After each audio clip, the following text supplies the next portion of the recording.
Hello everyone, my name is Joshua. This is the 79th video on my video journal series. Today's date is Tuesday, the 28th of April, 2026. How's everyone been? I've been pretty good, thank you.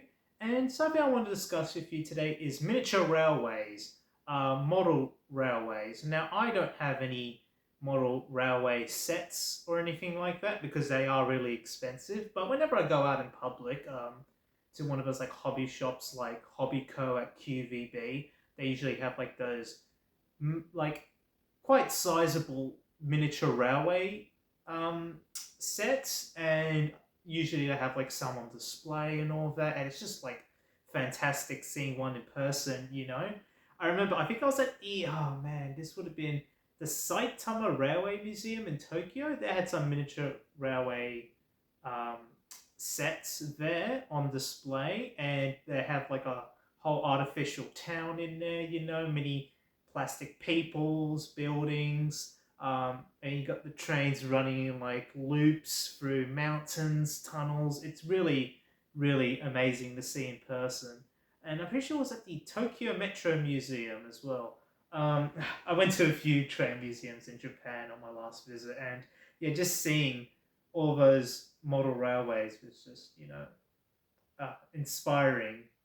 At least to me, that was because I'm a very big train nerd. But even here in Sydney, the hobby shops which have like miniature model railways, I'm always tempted to like ask someone saying, "Hey, how do you get into this hobby?" Like maybe asking like a staff member, "Hey, I like that one off the shelf for $800," but one, it's really expensive. Two, if you want to build something that's more than a loop, it will involve some switches, some, basic, I guess, skills and circuitry and all that. If you just want to build like a very advanced, I guess, uh, not a loop, but like a route, sort of. Because realistically, right, for a lot of money, you're just spending like a couple of hundred on just the trains themselves, and then the track is pretty cheap. But you know, obviously, you need the space to do it all. So I was nearly tempted last year to get into model railways, but I just don't really have the space. I mean, I do have this garage, but I can't really put it on the floor. I can't really put it on the shelf. So unless I were to just stick a massive inconvenient table in the middle, then maybe I'll get into it. But it's also the cost as well. Like if you just want to grab like a decent, I guess, starter kit, it can cost you like a couple of $100, and I'm not really prepped to spend that money. But I'd rather just see one in person. I'm a big fan of them, but yet again, no time, money, space, and all that. But I respect everyone who does it, obviously. And whenever I see one in person, it's amazing. Even the ones that people have in their own homes or just private collections, it's just really mesmerizing. And the one I like about Hobbyco in Queen Victoria Building is that they got like a window display, and there's like a cafe out the front. So whilst people are like sitting down at the cafe, they can like view the miniature railway, which I think is like pretty like cool, and it's a pretty good advertising thing. Just even that small little thought of like let's just put a miniature model railway in the public vicinity right next to this cafe, so when people are like eating or drinking, they can just see this train going around in loops through this like miniature town or really miniature world. And it's just a fun little thing. You see all the kids, family, like, oh wow, look at that train just going in loops. Yeah, it's just I'm like downgrading it, but like I really should just be elevating it. Trust me, it's a lot more exciting in person. In fact, it's really, really exciting. Um, Obviously, I'm not sponsored by Hobbyco or anything, but I'll definitely like to go back there again and see that model railway. But yeah, I guess I've definitely seen other YouTubers and their model railways, and I've been nearly tempted to get into it. I'm pretty sure like the larger your train model gets, the more expensive it is. Some of them can go up to like well over $1,000, but small ones are usually like 300 or 400 AUD. I've been as like the enthusiasts one, like, oh, look at this retro Tangara model or K set or V set model. Those ones are quite expensive because I'm pretty sure they're Australian exclusive because they're based off Australian trains, more specifically Sydney trains. But you know, some of them like they only come in like limited batches or quantities. So once you miss out on, I guess, the pre-orders, you're gonna buy them secondhand for like way more than its original. I guess like for a lot more than its original price is what I'm saying. So that applies to, I'm pretty sure, some of the more scarce limited edition ones. Um, and I guess some of the Australian exclusive ones, like if it's based off a train you see here in Sydney or in Melbourne, for instance, sometimes I make like replicas of them, those sell out. And I guess if you were to just get like a common train model, even then, you got to like um, perhaps get the individual carriages. You got to get all the props and everything like that. Maybe you want to make your own props or paper mache or whatever. So there's a lot of time and effort that goes into it. It's basically like anything miniature, like miniature battlefields or miniature cities or even a Lego city, for instance. Like stuff that just requires a lot of time and a lot of pieces to put together. I know Lego City isn't a miniature model, but it's like another thing that pops into my brain, just like anything where you create like a city or ecosystem, it's just going to be extremely time consuming. But that's the art of it, with train model kits, yeah. And honestly, I think maybe like, you know, I think if, I would have just put like enough space in my room, I bet I could make it look cool. Like if I just were to do like a simple loop around the floor where no one like goes sort of thing. I got like some plans in my head, but at, at the end of the day, I guess it's just space and money and time. So maybe one day, maybe one day, if I just have like a big basement, um, if I ever move into a house that just has like a really big area where no one's going to use it, I'm like, there we are. We're going to put my miniature railway there. Yeah, and I guess, you know, it's just cool to see people dedicate their life to such hobbies. In fact, I've been trying to, I guess, dedicate my life towards this video journal series, for instance. Um, Surprisingly or not, it gets really hard, I guess, in the early stages to develop that routine where you got to like put yourself in front of the camera. But now I'm kind of into that routine. There are times where I've like nearly missed the deadline, which for those who don't know, I try to upload these videos before midnight where I'm at.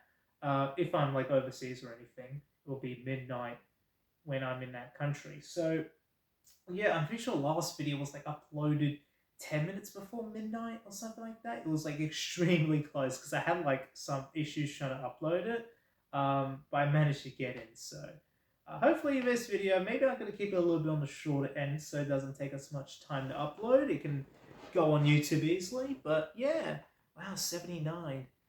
Not that far away from 100, but yeah, I guess more towards the model railways. Yeah, I definitely remember seeing them in Japan. New Zealand, on the other hand, oh, I honestly do not remember seeing miniature railway miniature. Actually, uh, maybe the Auckland Transport Museum.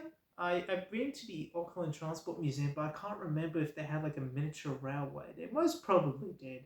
I'm just starting to forget things. But Auckland Museum of Transport, I'm pretty sure they have a miniature railway there. Um, if not, then correct me in the comments. But yeah, I guess. Yeah, I definitely remember seeing them in Japan, though. And Japan's got a lot of like railway and tram museums and all that. That's why I love the country. They take their trains very seriously. And I definitely like to go back to Japan. Maybe sometime in the future. Maybe this year, next year. I 100%, 100%. I'm gonna write this down on my calendar before I forget. I want to go to Japan in December of 2027 because December 2027 marks the 100th year anniversary of the Ginza line or the beginning of the Ginza line in Tokyo, which was Asia's first subway system. So yeah, it opened all the way back, at least the first segment, in December of 1927, if I'm correct. Obviously, I'll double confirm before I book any tickets or anything like that. But yeah, I'd definitely like to go to Tokyo at the very least in December of 2027. I don't know if they're gonna hold like any special events or anything like that, but I'll definitely like to ride the Ginza line in Tokyo in December. I'm pretty sure it was like late December when it opened. So yeah, so even if I can't go to, I guess, Japan this year, I'll definitely 1000%, because I'm not gonna like see this again in my lifetime. I'm gonna go there in next year. So yeah, I guess it's kind of like now, because you've got the fuel crisis and everything like that. Um, it's probably looking towards end of year, but things are always subject to change. So even if I can't do end of this year, I'll 1000% do the end of 2027. And I guess what other like milestones are happening? I guess the end of this year will mark 100 years of the City Circle here in Sydney, or 100 years of underground railways in Australia. Yes.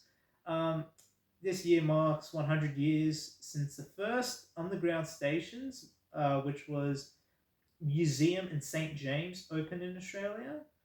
They opened in 1926. I'm pretty sure it was towards the end of 1926, if I remember. And also, it will mark 70 years since Circular Quay Station, or the full completion of the City Circle as well, because uh, Circular Quay Station here in Sydney marked I guess, the closing in of the City Loop. For a long time, it was just practically like a U between St. James and Wynyard. And yeah, I guess there's a lot of like railway stuff, including this year. This year was 100 years of electric trains in New South Wales. Um, and this year was also the retirement of the V sets. And I'm pretty sure this year they're going to retire the K sets. If not this year, next year. But I've got a hunch they're going to retire the K sets this year. The Grafton XPT in its original Candy library, which it's always a treat, that came into service this year. A lot of railway things have been happening, which is exciting, but I can't keep it up with all, but yeah, I got to keep track of, I guess, sort of like the railway enthusiasts event happening this year, and maybe one's happening abroad as well, um, you know, like I said, something I would like to do in the future is ride Japan's maglev train, which is still underneath construction. They got like a mini like test section, but it won't be. It's going to run from Tokyo to Nagoya in its first stage, but that maglev train, which can run up to like 500 kilometers an hour, which is insane, won't open until like the late 2030s, if my memory is correct. I'm pretty sure it wasn't until like 2039 or something, or around the 2030s ish, around the time when I guess Australia will be getting high speed rail, which is coincidental if that plan goes ahead. But yes, I'll definitely be excited to ride Japan's maglev train when it opens. But it won't be extended to Osaka in, man, I don't even know when. It might be towards the end of this video journal series when the maglev train from Tokyo to Osaka opens. I'm not talking about the Shinkansen. The Shinkansen, um, the one that opened in 1964. I'm talking about the other one they're going to build, um, which is basically like a super version of the Shinkansen from Tokyo to Osaka. It's the maglev. You might know as that levitating train that's been under construction for, I think, over a decade. Yeah, so I'll definitely like to ride that maglev train when it opens. And yeah, what other railway stuff that's happening? I don't know. That's all the ones I know. I'll definitely keep you informed. But yeah, like I said, it's going to be, I guess, amazing in just like a little over 1.5 years' time. 100 years of the first metro system or first metro line in Asia. That's a pretty big deal. Um, which was Tokyo, and yeah, I just like Tokyo. Tokyo is a nice city. I've been there.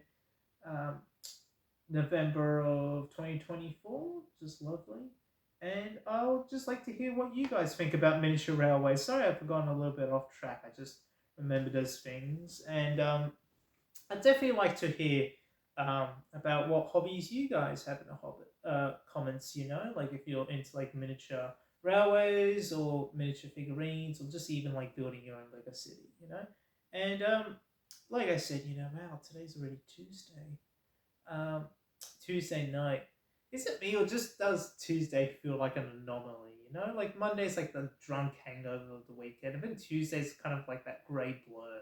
And by the end of Tuesday, you go to sleep, you wake up, it's Wednesday. And Wednesday's pretty much like the end of the proper week. And then um, Thursday is another grey blur, then suddenly it's Friday. That just seems like my life right now. But yeah, and I guess to end this video with one tip of wisdom. That is, oh man, what is one piece of advice I can give all of you today? A piece of advice is to take things slow in life. I don't know if I said this before, but to take things slow. You don't want to be like a train where you go super fast to your destination. It's easy to, I guess, get caught up within things in life. Certainly for me, life just seems to be going at a very fast rate right now. But sometimes it's good to take, I guess, things slow, to take the scenic route. I'm very much of I guess, a scenic route person. I don't really, you know, obviously I prioritize time when I get into my destination, but I usually like to leave a little bit earlier so I can take things slow, walk to the station or walk to the bus stop instead of, driving or running, I guess. But yeah, just to take things slow in life because ultimately, you know, um, time is very, I guess, very weird. It can speed up and slow down at random moments, but make the most out of your day, I guess. Take things slow. Um, I guess just enjoy the small little things around you, and um, sometimes it's not about the destination, but rather the journey. I'm pretty sure I once heard about that, but I definitely subscribe to it. Um, you know, where a train, I guess, when you're on a train, for instance, let's say like a steam train, it's not so much about the end point, but it's rather the experience of riding that steam train because it's not something that everyone gets to do um, within their lifetimes or even like, every single day, obviously. But um, yeah, it's like riding an old steam train. You want to absorb the experience, and that's what life is. Absorbing experience around you rather than focusing just solely upon the end point. And yeah, that's all I have to say. And I guess I'll catch you all later. Bye. See ya. Take care.